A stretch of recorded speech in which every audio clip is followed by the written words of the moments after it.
मंदिर मस्जिद जहाँ भी गेलियो सबसे तोरा मांगलियोगे। तोरा हम हंसलियो हरदम अपने भले कानलियोगे। मंदिर मस्जिद जहाँ भी गेलियो सबसे तोरा मांगलियोगे।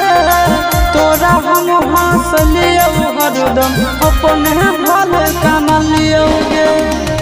तोर किस्मत खुलता, तोर किस्मत खुलता, जरता हमर भगिया गे।